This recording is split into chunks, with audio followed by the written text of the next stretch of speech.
दोस्तों इस वक्त हम लोग screener.in वेबसाइट के ऊपर हैं और मैंने ओपन कर रखा है तानला प्लेटफॉर्म्स लिमिटेड का डेडिकेटेड पेज। और अगर हम लोग इस कंपनी के अबाउट सेक्शन पे नजर डालेंगे तो ये देख सकते हैं कि तानला प्लेटफॉर्म्स क्लाउड कम्युनिकेशन की सर्विसेज प्रोवाइड करती है। ये कंपनी हैदराबाद बेस्ड है और इसका एक बहुत ही यूनिक बिजनेस मॉडल है। काफी एक्सपीरियंस्ड और लर्नेड मैनेजमेंट है इस कंपनी की। थोड़ा नीचे आएंगे हम लोग और एक नजर डालेंगे इस कंपनी के yearly profit and loss statements पे। यहाँ पे हम लोग नजर डालेंगे मार्च 2021 से लेकर के मार्च 2023 तक के रिजल्ट्स के ऊपर। कंपनी का रेवेन्यू 2341 करोड़ से बढ़ के 3355 करोड़ हो गया इन 2 सालों में, यानी कि रेवेन्यू के फ्रंट पे कंपनी बहुत अच्छा कर रही थी। नेक्स्ट हम लोग देखेंगे ऑपरेटिंग प्रॉफिट। कंपनी का ऑपरेटिंग प्रॉफिट इन 2 सालों में 435 करोड़ से बढ़ के 590 करोड़ पहुंच गया, यानी कि इस फ्रंट पे भी कंपनी अच्छा कर रही थी। हालांकि ऑपरेटिंग प्रॉफिट मार्जिन में एक स्लाइड डिप आया था, 19% से गिर के ये फिगर 18% पे आ गई थी। और फाइनली हम लोग नेट प्रॉफिट के ऊपर एक नजर डालेंगे जो कि 356 करोड़ से बढ़ के 448 करोड़ हो गई थी। कंपनी का ईपीएस भी 26 रुपए 18 पैसे से बढ़ के 33 रुपीज 31 पैसे तक पहुंच गया था इन 2 सालों में। जैसा कि हम लोगों ने देखा कंपनी का बिजनेस मॉडल अच्छा है और कंपनी बिजनेस भी अच्छा कर रही थी। अब आइए एक नजर हम लोग डालते हैं कंपनी के स्टॉक्स के परफॉर्मेंस पे। हम लोग आएंगे कंपनी के चार्ट के ऊपर और यहाँ मैंने सिलेक्ट किया हुआ है 5 ईयर का चार्ट। जैसा कि हम लोग देख सकते हैं जनवरी 2022 में कंपनी ने ट्रेड किया था 2061 रुपीज पे और उसके बाद इस कंपनी में एक लगातार फॉल देखा गया और मार्च 2023 में ये कंपनी ट्रेड कर रही थी 523 रुपीज पे, यानी कि 75% का बड़ा फॉल आया था इस कंपनी में। बिजनेस अच्छा चल रहा था, मैनेजमेंट अच्छी है, कंपनी का बिजनेस मॉडल यूनिक है, अच्छा है, बट शेयर्स में 75% तक के बड़े फॉल्स आए। नमस्कार दोस्तों, स्वागत है आपका हमारे चैनल स्टॉक्स स्क्रीमर पर। तो जैसा कि आपने देखा एक बहुत ही अच्छी क्वालिटी की कंपनी जो कि एक बहुत ही यूनिक बिजनेस मॉडल को फॉलो कर रही है, बहुत ही यूनिक बिजनेस में है, उसकी भी पिटाई शेयर मार्केट में हो सकती है और भरपूर तरीके से हो सकती है। तो क्या इससे बचने का कोई तरीका है? इस सवाल का जवाब है हाँ। और आज के इस वीडियो में हम लोग उसी तरीके को ढूंढेंगे और सीखेंगे कि कैसे हम लोग अपने इन्वेस्टमेंट्स को सेफ रख सकें और ऐसे ही बड़े फॉल से खुद को बचा सकें। और इस तकनीक को सीखने से पहले हमें यह समझना होगा कि किसी भी कंपनी के शेयर्स को कैसे वैल्यू किया जाए, उनकी सही वैल्यू कैसे पहचाना जाए, और इसके लिए हम लोग यूज करते हैं प्राइस टू अर्निंग रेशियो। तो आइए समझते हैं कि शेयर मार्केट में यूज होने वाले सबसे important ratio price to earning ratio के क्या मायने होते हैं और इसका सही मतलब कैसे निकाला जाए। तो बने रहिएगा इस वीडियो के अंत तक हमारे साथ और मैं वादा करता हूं कि इस वीडियो में जिस सिंप्लिसिटी के साथ आपको पी रेशियो के मायने समझाए जाएंगे और हम लोग ये मिलकर सीखेंगे कि शेयर मार्केट की दुनिया में इसे कैसे इस्तेमाल किया जाए। जो इन्फॉर्मेशन आपको इस वीडियो में मिलने वाली है ये मैं दावे के साथ कह सकता हूं कि आपके इन्वेस्टमेंट जर्नी को हमेशा के लिए बदल के रख देगी। आज के इस वीडियो में हम लोग सबसे पहले सीखेंगे कि पी रेशियो को डिफाइन कैसे किया जाता है। उसके बाद हम लोग एक प्रैक्टिकल एग्जांपल के थ्रू पी रेशियो को कैलकुलेट करेंगे। इसके बाद हम लोग समझेंगे कि लो पी और हाई पी के क्या है मायने और डिफरेंट इंडस्ट्रीज एंड सेक्टर्स के लिए पी रेशियोज किस प्रकार वेरी करते हैं। और फाइनली हम लोग यह सीखेंगे कि बड़े बड़े फॉल से खुद को कैसे बचाया जाए पी रेशियो को यूज करते हुए। जैसा कि हम लोग देख सकते हैं यहाँ प्राइस टू अर्निंग रेशियो को डिफाइन किया गया है। यह डिफिनेशन बहुत ही साधारण और छोटा है जिसे समझने में बिल्कुल परेशानी नहीं होनी चाहिए आप। तो हम लोग प्राइस टू अर्निंग्स रेशियो को डिफाइन करते हैं as current market price to trailing 12 months earnings, यानी कि किसी भी कंपनी के करंट मार्केट प्राइस को उसके ही पिछले 12 मंथ्स के अर्निंग्स से डिवाइड किया जाता है और ऐसा करते ही हमारे सामने जो फिगर आता है उसे ही बोलते हैं हम लोग प्राइस टू अर्निंग्स रेशियो। चलते हैं हम लोग तानला प्लेटफॉर्म के ही पेज के ऊपर और समझते हैं कि उस कंपनी के प्राइस टू अर्निंग्स रेशियो को हम लोग कैसे कैलकुलेट कर सकते हैं। हम लोग आ चुके हैं तानला प्लेटफॉर्म्स के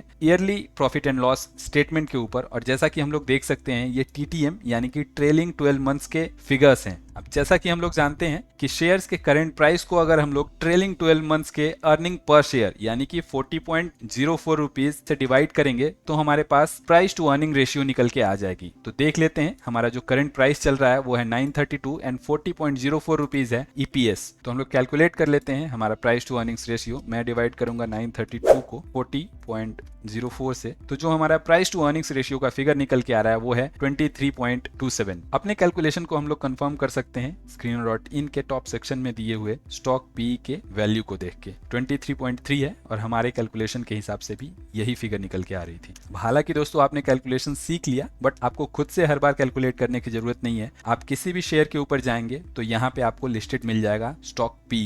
तो चलिए, कैलकुलेशन तो आपने सीख लिया, अब इसका मीनिंग हम लोग समझते हैं। बहुत ही सिंपल टर्म्स में अगर हम लोग समझें तो प्राइस टू अर्निंग्स रेशियो का मतलब होता है कंपनी के कमाए हुए हर रुपए के ऊपर कंपनी को कितने रुपए का वैल्यूएशन मिल रहा है। सपोज कीजिए एक हाइपोथेटिकल कंपनी एक साल में 1 रुपए का नेट प्रॉफिट करती है। अब अगर मैं चाहूं कि इस कंपनी को कंप्लीटली ओवरटेक करूं, मैं खरीद लूं, तो मैं इसके ओनर्स को अप्रोच करूंगा। उनसे मुझे यह मालूम हुआ कि पूरी कंपनी में 20 रुपए में खरीद सकता हूं, यानी कि हर 1 रुपए के प्रॉफिट के ऊपर कंपनी खुद को 20 रुपीज का वैल्यूएशन दे रही है, यानी कि पी रेशियो निकल के आता है इस कंपनी का 20। आपने एनालिस्ट को बोलते हुए कई बार सुना होगा कि this company is trading at 50 times it's earnings. इसका मतलब यही होता है कि हर 1 रुपए जो कंपनी कमा रही है उसके ऊपर कंपनी को 50 रुपए का वैल्यूएशन मिल रहा है। तो ये बहुत ही सिंपल और सटीक तरीका है किसी भी कंपनी के प्राइस टू अर्निंग्स रेशियो को समझने का। इसे समझने का एक और सिंपल तरीका है, जैसा कि हमने अज्यूम किया था कि पूरी कंपनी हमें 20 रुपए की मिल रही है, तो इस हिसाब से कंपनी को 20 साल लगेंगे अपने शेयर होल्डर्स को उनका कंप्लीट पैसा लौटाने में। तो पी रेशियो का ये भी मीनिंग होता है कि सेम प्रॉफिट अगर कंपनी करती रहे तो कितने साल लगेंगे शेयर होल्डर्स के पैसे लौटाने में। अगर कोई कंपनी 5 के पी रेशियो पे है, इसका मतलब शेयर होल्डर्स के पूरे पैसे लौटाने में उसे 5 साल लगेंगे। और अगर कोई कंपनी 50 के पी मल्टीपल पे ट्रेड कर रही है तो उसे 50 साल लगेंगे सेम प्रॉफिट पे इन पैसों को लौटाने में। तो दोस्तों, ये था बिल्कुल ही सिंपल और साधारण तरीका, और मैं 100% श्योर हूं कि आप सब समझ गए होंगे कि पी रेशियो आखिर किस चिड़िया का नाम है, क्या होता है एक्चुअली में ये पी रेशियो। अब हमारे एजम्पशन के हिसाब से कंपनी आगे आने वाले सालों में सेम प्रॉफिट करती रहेगी, पर ऐसा प्रैक्टिकली नहीं होता है दोस्तों। कंपनीज ग्रो करती हैं, कुछ कंपनीज बहुत तेजी से ग्रो करती हैं और कुछ कंपनीज थोड़ा धीरे ग्रो करती हैं। तो वहीं कुछ ऐसी भी कंपनीज होती हैं जो कि ग्रो करती ही नहीं है या फिर डी ग्रोथ करती हैं, और यही ग्रोथ वह रीजन है जिसके कारण अलग अलग कंपनीज को अलग अलग प्राइस टू अर्निंग्स का रेशियो मिलता है, यानी कि अलग अलग वैल्यूएशंस पे कंपनीज ट्रेड कर रही होती हैं। एक हाई ग्रोइंग इंडस्ट्री की हाई ग्रोइंग कंपनी काफी हाई वैल्यूएशंस पे ट्रेड कर रही होती है, जहां काफी ऐसी कंपनीज हमें दिखाई पड़ती हैं 8 या 10 के पी रेशियो के ऊपर ट्रेड करती हुई। तो वहीं कुछ कंपनीज ऐसी भी होती हैं जो कि 100 या 150 तक के पी पे भी ट्रेड कर रही होती हैं। अक्सर हाई पी पे ट्रेड कर रही कंपनीज एक्सपेक्टेड होती हैं कि बहुत हाई ग्रोथ शो करेंगी आगे आने वाले सालों में। अब इन सब के बीच हमारे सामने ये दुविधा होती है कि किस पी के फिगर को हम लोग सस्ता माने और किस प्राइस टू अर्निंग्स रेशियो को हम लोग महंगा मान लें और उन शेयर्स से दूर रहें। तो इस चीज का कोई हार्ड एंड फास्ट रूल नहीं है। जैसा कि मैंने बताया कि कंपनीज को वैल्यूएशन उनके ग्रोथ के हिसाब से मिलता है, तो जो इंडस्ट्री एक्सपेक्टेड है आगे आने वाले समय में बहुत हाई ग्रोथ दिखाने के लिए, उन इंडस्ट्रीज की कंपनीज अक्सर हाई पी कमांड करती हैं, हाई पी के ऊपर ट्रेड कर रही होती हैं। तो अगर हमें किसी पर्टिकुलर कंपनी के पी रेशियो को जांचना है कि वो सस्ता है या महंगा है, तो हम लोग उस कंपनी के पी रेशियो को कंपेयर करेंगे उसके ही इंडस्ट्री के बाकी कंपनीज के पी रेशियो के साथ। तो आइए देखते हैं कि तानला प्लेटफॉर्म के पी रेशियो को उसी इंडस्ट्री की बाकी कंपनीज के साथ कैसे कंपेयर किया जाए। यहाँ हम लोग आ गए हैं पीयर कंपैरिजन वाले सेक्शन के ऊपर, और जैसा कि हम लोग देख सकते हैं Oracle financial services, PV fintech, Tata Elxsi, Tata technology, KPIT इत्यादि तानला प्लेटफॉर्म्स की कॉम्पिटिटर कंपनीज हैं। इन सब का अगर हम लोग देखें मीडियन पी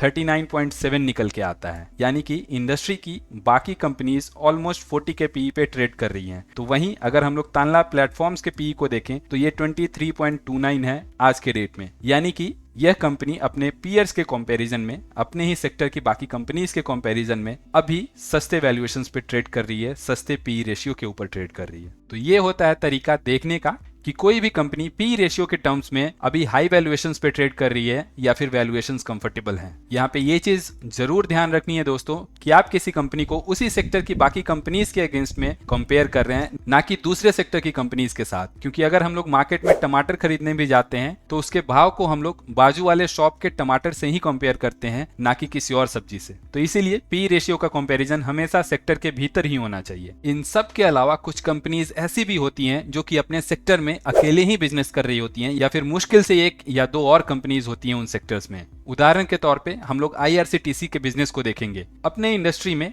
आईआरसीटीसी का एकाधिकार है और कोई भी ऐसी कंपनी नहीं है जो कि रेलवे के टिकटिंग प्लेटफॉर्म के रूप में आईआरसीटीसी को चैलेंज कर रही है। इस तरह के बिजनेस मॉडल को हम लोग बोलते हैं मोनोपोली बिजनेस। इसके अलावा कुछ ऐसे भी इंडस्ट्रीज हैं जहां पे 2 या 3 ही कंपनीज ऑलमोस्ट सारा का सारा मार्केट कवर करती हैं। फॉर एग्जांपल NSE और BSE, इंडिया के ये 2 लीडिंग एक्सचेंजेस जो भी हमारे देश के भीतर शेयर्स की खरीद बिक्री होती है वो सारा का सारा ऑलमोस्ट इन्हीं 2 प्लेटफॉर्म्स के थ्रू होता है। तो ऐसी कंपनीज जिनका कि अपने इंडस्ट्री में एकाधिकार हो या फिर मेजर 2 या 3 ही प्लेयर्स हो, वो अक्सर हाई वैल्यूएशंस कमांड करती हैं, वो हाई पी रेशियो के ऊपर ही ट्रेड कर रही होती हैं। अब सवाल ये उठता है कि ऐसी कंपनीज को कब खरीदा जाए। तो खरीदने का सही समय वो होता है जब इन कंपनीज के शेयर्स 1 या 2 क्वार्टर के खराब रिजल्ट्स के कारण भारी पिटाई झेल रहे होते हैं या फिर किसी एक्सटर्नल इवेंट के कारण शेयर्स की भारी पिटाई हो रही होती है। एग्जाम्पल के तौर पे हम लोग देख सकते हैं कि कोरोना के टाइम पे ऐसी सारी कंपनीज बहुत ही लो वैल्यूएशंस पे आ गई थी, जो कि एक एक्सटर्नल फैक्टर के कारण हुआ था। तो ये 2 ऐसे सिचुएशन है जहां पे आप इस तरह की कंपनीज को एक्यूमुलेट कर सकते हैं और लंबे समय के लिए रख सकते हैं। इन सब के अलावा अगर आप इन कंपनीज को खरीदना चाहते हैं और आपका नजरिया बहुत ही लंबा है, जैसे कि 10, 12, 15 साल, तो फिर आप उस केस में बहुत ज्यादा वैल्यूएशंस के ऊपर तवज्जो नहीं देंगे और उन कंपनीज के शेयर्स को टुकड़ों में खरीदते जाएंगे। पर अगर आपका नजरिया 6 महीने या साल 2 साल है तो फिर किसी भी रेट्स पे खरीदने से बचें इन कंपनीज को। भले ही इन कंपनीज ने पास्ट में कितना भी अच्छा रिटर्न दिया हो,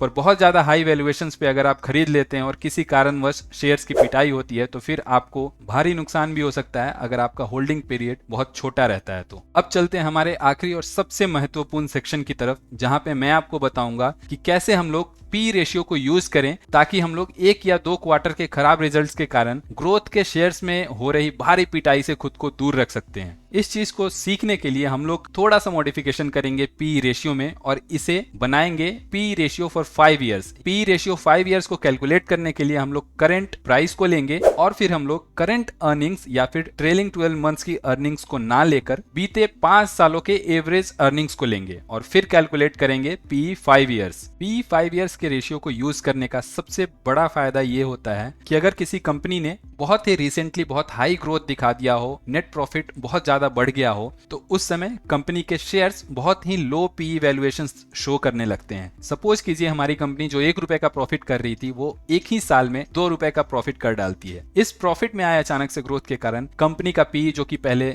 20 का था वो अब 10 का दिखाई देता है, जो कि हमें बहुत सस्ता जान पड़ेगा। पर अक्सर ये देखा जाता है कि ये हाई ग्रोथ हमेशा सस्टेनेबल नहीं रहता है। वैसी कंपनीज अगले कुछ सालों तक या तो ग्रो नहीं कर पाती हैं या फिर बहुत धीरे हो जाता है उनका ग्रोथ और उस टाइम पे शेयर्स की भारी पिटाई हो जाती है। आपने भले ही वो शेयर 10 के पी मल्टीपल पे खरीदा था, पर अगर उसकी प्रॉफिटेबिलिटी गिर गई तो वो वापस से 20 के पी मल्टीपल पे दिखाई देने लगेगा, जो कि हमारे लिए महंगा जान पड़ेगा। इस सिचुएशन में क्योंकि पी 5 इयर्स पिछले 5 सालों के अर्निंग्स का एवरेज लेती है, तो हमें इस अचानक से आए उछाल से बचने का मौका मिल जाएगा। 2 रुपए के प्रॉफिट वाले साल में भी हमारा पी 5 इयर्स का रेशियो 20 के नजदीक ही शो करेगा, 20 के थोड़ा नीचे ही शो करेगा। और ऐसा होने से हम लोग यह धारणा बनाने से बच जाएंगे कि कंपनी का पी रेशियो 10 का हो गया है और कंपनी बहुत ज्यादा अंडर वैल्यूड हो गई है। पी रेशियो फॉर 5 इयर्स को यूज करके हम लोग एक और बहुत ही बेहतरीन स्ट्रेटेजी बनाते हैं जो कि साइक्लिकल शेयर्स पे बहुत अच्छे से अप्लाई होता है। यूं तो साइक्लिकल कंपनीज का वैल्यूएशन निकालना बहुत ही टेढ़ा काम माना जाता है, पर अगर आप 5 इयर्स का पी रेशियो यूज करते हैं तो बहुत ही आसानी से और बहुत ही सटीक तरीके से आप इन वैल्यूएशंस को निकाल पाएंगे और फिर इस बेसिस पे आप जो इन्वेस्टमेंट के डिसीजंस लेंगे वो आपको हमेशा प्रॉफिट ही देके जाएगी। इस टॉपिक पे हम लोग आगे के वीडियो में जरूर डिस्कस करेंगे कि कैसे साइक्लिकल शेयर्स को ट्रेड किया जाए पी रेशियो 5 इयर्स के बेसिस पे और कैसे उनको बहुत ही आसानी से हम लोग वैल्यू कर सकते हैं इस मेथड से। इस वीडियो को हम लोग यहीं पे रोकते हैं और मैं आशा करता हूं कि आपको बहुत सारी चीजें आज पी रेशियो के बारे में सीखने को मिली होंगी। इस रेशियो को लेकर आपके बहुत सारे कॉन्सेप्ट्स क्लियर हुए होंगे और आप आगे आने वाले समय में इस रेशियो को बहुत ही सजग तरीके से यूज कर पाएंगे। अपने सजेशंस आप कमेंट बॉक्स के माध्यम से हम तक जरूर पहुंचाएं। मिलते हैं अगले वीडियो में। जय हिंद।